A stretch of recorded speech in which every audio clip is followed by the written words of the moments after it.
Now, the film we'll be screening tonight, Ulaṭbānsi or Zigzagging, is a research outcome of PENELOPE, a project funded by the European Research Commission, whose original goal was to investigate weaving in ancient Greece as a mode of being, a mode of thinking, and perceiving the world.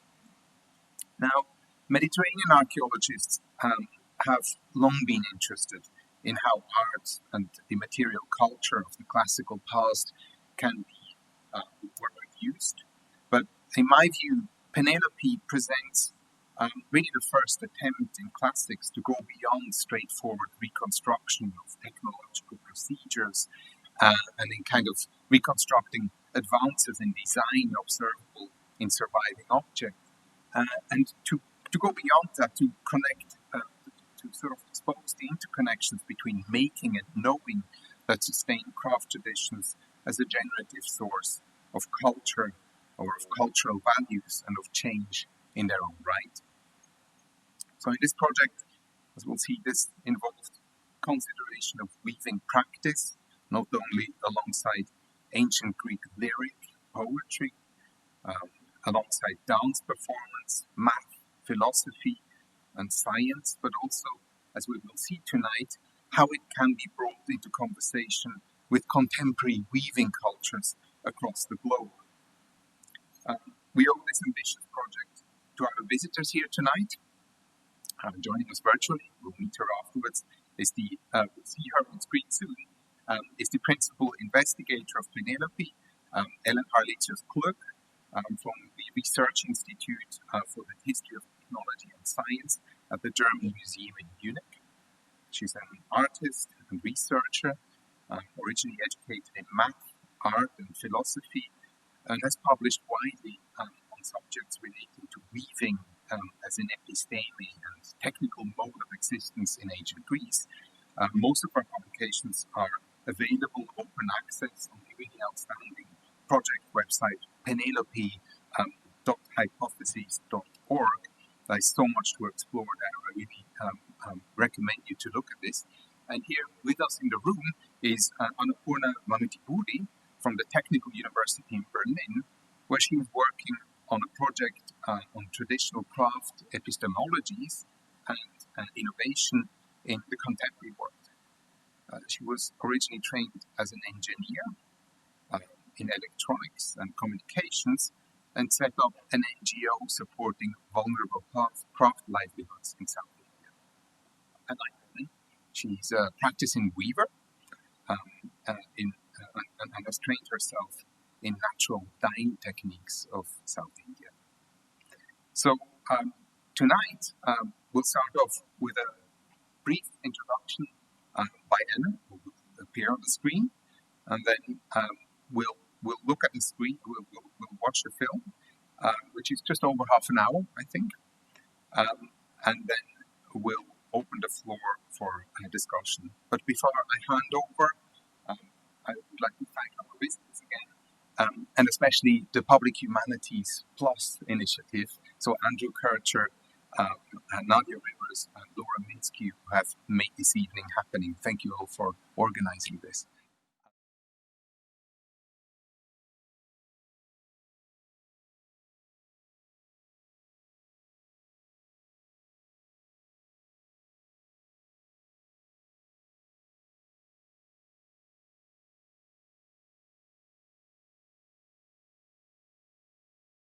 And the film in itself became a link between you. And I would like to know what you learned from each other.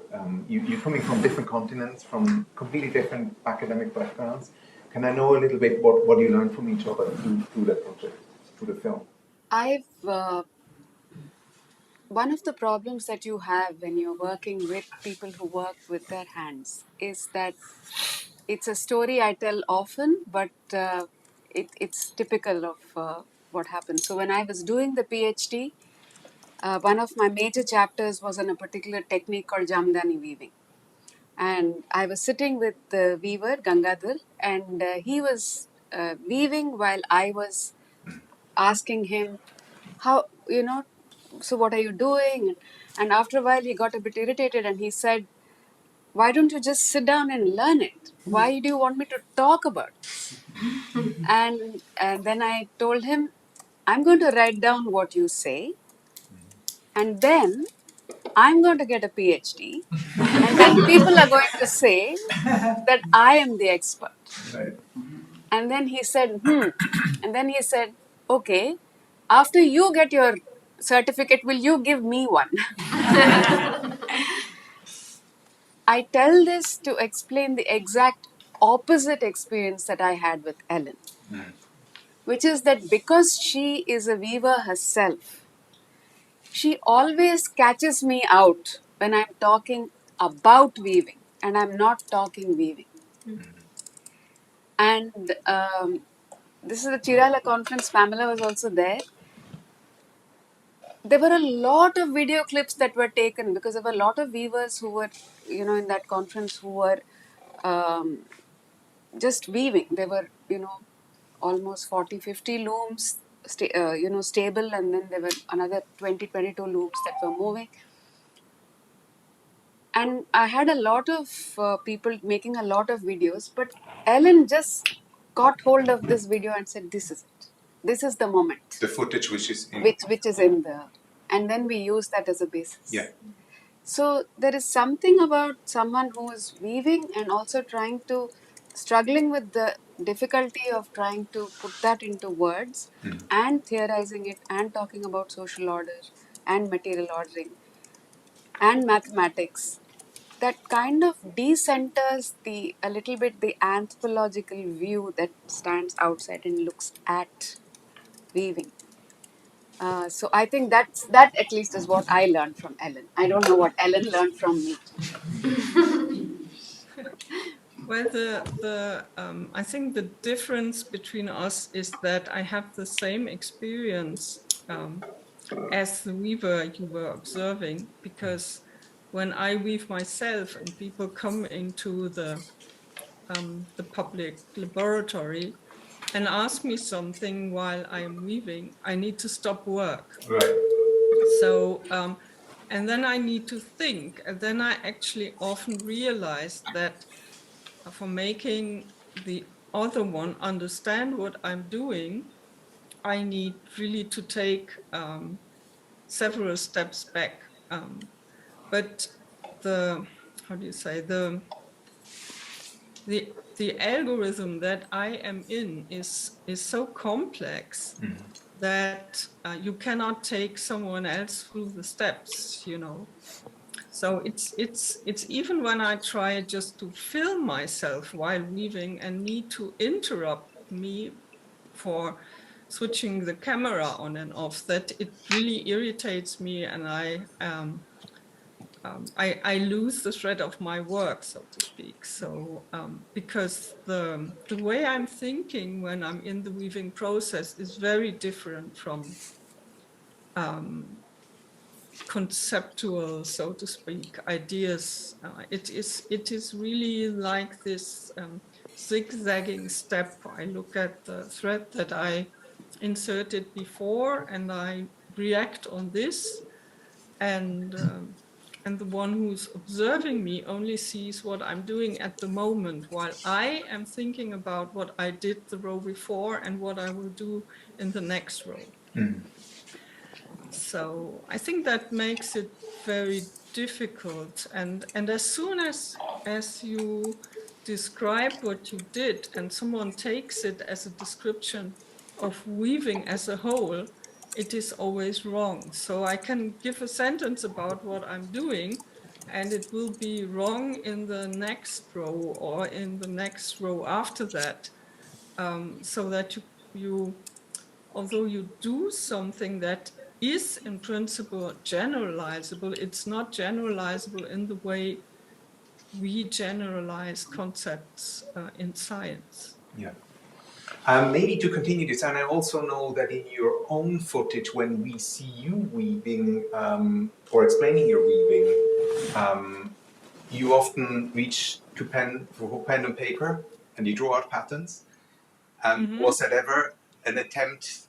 Did in your field work, did any of the weavers ever attempt to do that, or especially in that exchange which is at the center of the film? Is that anything they've been thinking of? I know the weaver from Laos, it's a brocade which he's making, right? He doesn't use paper and pen to draw out patterns. Shall I answer, or Yeah, you when go first. yeah, when I did that, because that was a double weave, and even though everyone says I'm a weaver, I'm actually not. So I need to understand what I need to do there from books. So I start by actually drawing this, and because it's for me so difficult in a way to understand what I need to do, I draw each and every line of what I need to do before I do it, until I'm in the process, so I don't need that anymore. It's the same with numbers. So sometimes I need to learn by heart a row where I pick, let's say, 2, 3, 2, 3, something like that. And in the next row, maybe 5, 1, 5, 1. In the beginning, I learned to understand the pattern by recognizing those numbers. But when I'm in the weave itself and I do it for a while, then these numbers do not help me anymore. Then I understand it much better by looking at the fabric. So for me, it's, so to speak, a tool to get into the process. Because I do not weave all day. So as soon as I skip my weaving for a week or something like that, I need to start over again by learning the numbers. I think when you understand how the patterning works, it's much easier to look at the fabric, because you can see how the threads go over and under each other, and the fabric itself is the perfect memory of the process. If I can add to that, when I was working with weavers, there were always a lot of designers who. So the idea was that the weaver is incapable of design, only of execution, while the designer is the one who actually makes the patterns. But there were old timers who would tell us that you can always tell the difference between a checked pattern that had been made by a designer and by a weaver. And that seemed very strange, because whatever you can do on paper, you can do on the loom. So, how can you tell the difference? And after working with Ellen, what I learned is that the way in which you think of the pattern when you're in the threads and in the colors, the algorithm that changes that you can make because you understand what you can vary, creates a completely different way of thinking about the check. So you can do very complex checks without too much of struggle, because you say, okay, I'm going to put every 3 threads, I will change the color and see what happens. And over time, you begin to know how these patterns will emerge.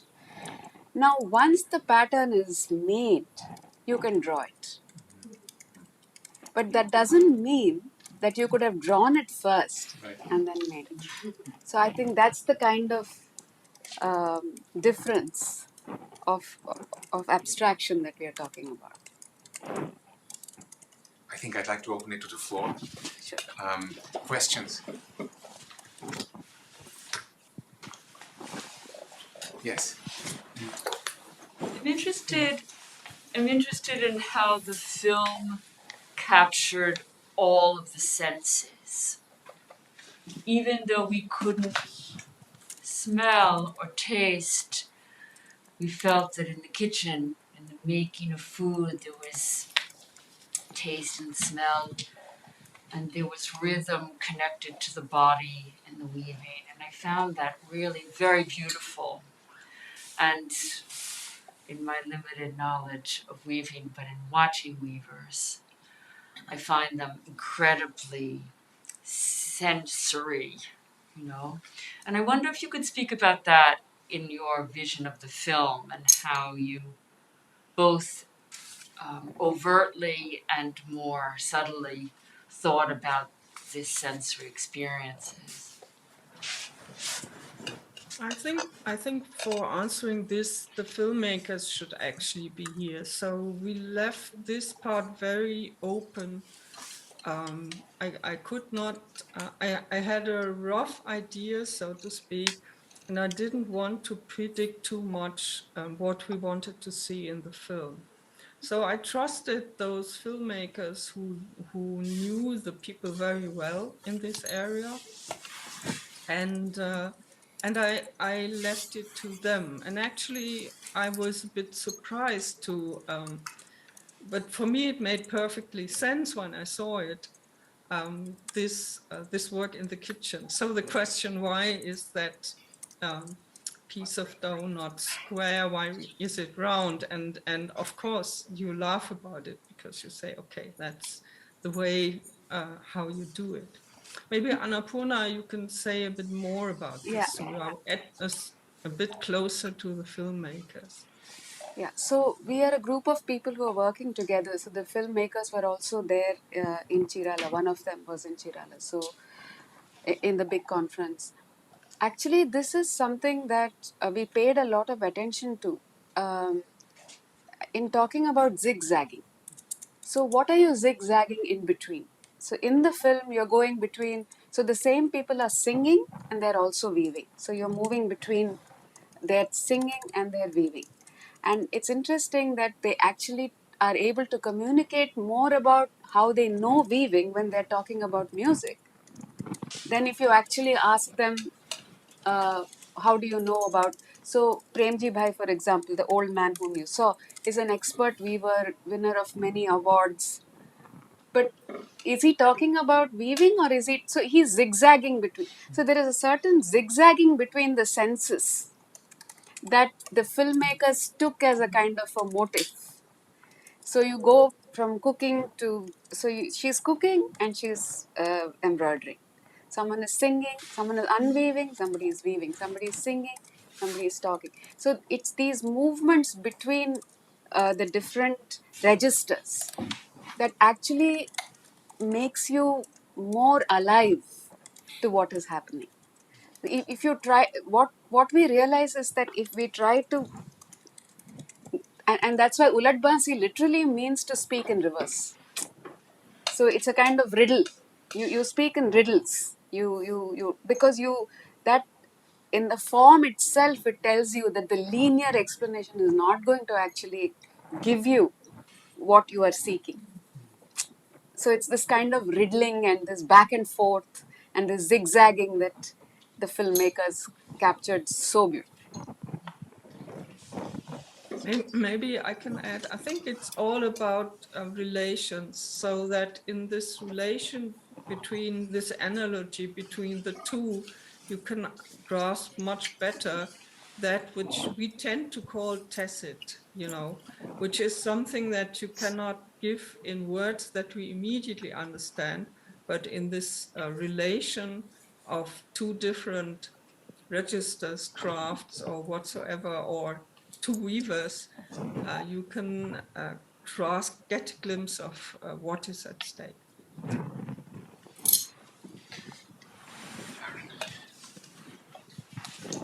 Thank you both. It's such an incredibly ambitious project with so many different components, and I'm very compelled by this sort of conversation translation across media and ways of experiencing, but also by the conversation in temporality between the present and the past, especially not so much in the film, although it comes out in the film, but with the larger project about understanding ancient weaving and math and knowledge practices and epistemology. So there's this sort of movement between present practitioners and a kind of insight into the deep past. And then there's this cross-cultural communication and relationship going on too.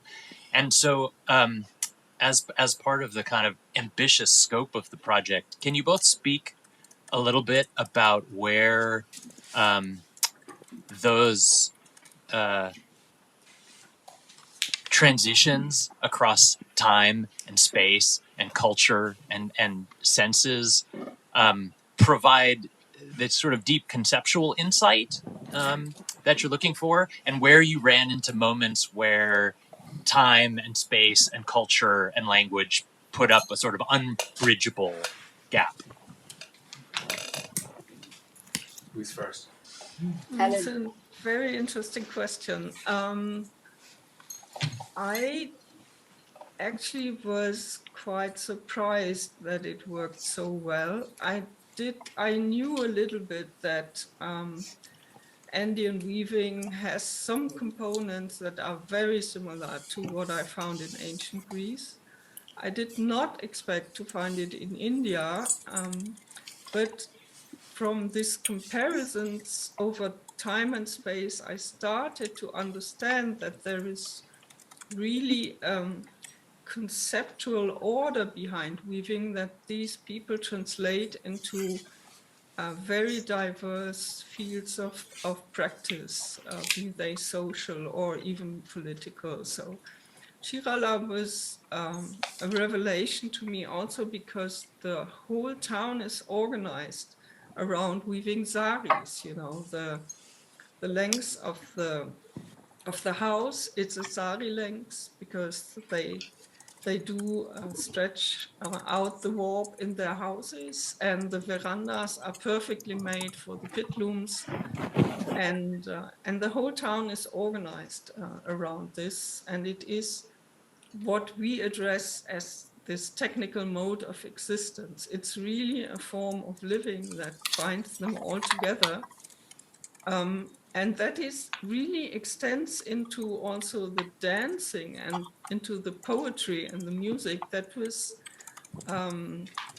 quite surprising for me in a way, but of course it underlined my assumption that this is not just by chance that it happened like this in ancient Greece. I think as soon as writing and education by speech takes over, this goes a little bit down. So the weavers themselves still recognize the knowledge of the others, but it's not so easy to convey in words and education as we do it. Surprisingly enough, I did never feel it as a threshold. I was a bit afraid of this comparison. It was something that the review panel suppressed on me, so to speak, which is why we got a little bit of problems with how to organize that. So we did not plan this in our project because I thought it's too much work and it is too difficult and it's not my expertise. So we started with inviting the Bolivian weaver, and then I realized that I was actually able to talk with her and understand her, even though I could never have practiced what she did.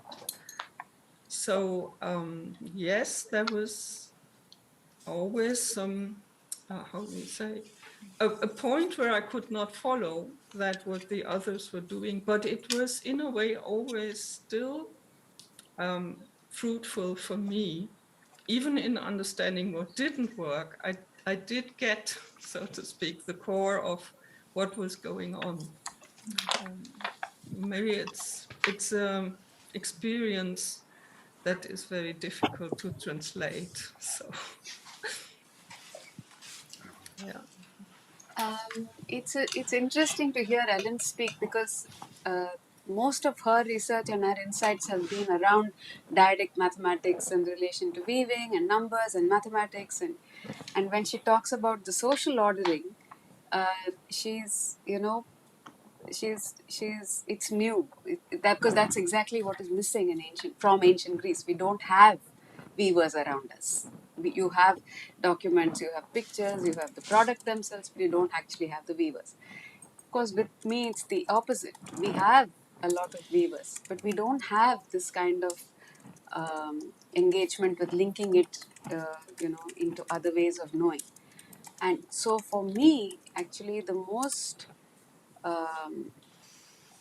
important thing was, for example, something uh, that in the project we discussed is that, there is this idea of the rhombus, the weaving of the rhombus in ancient Greece.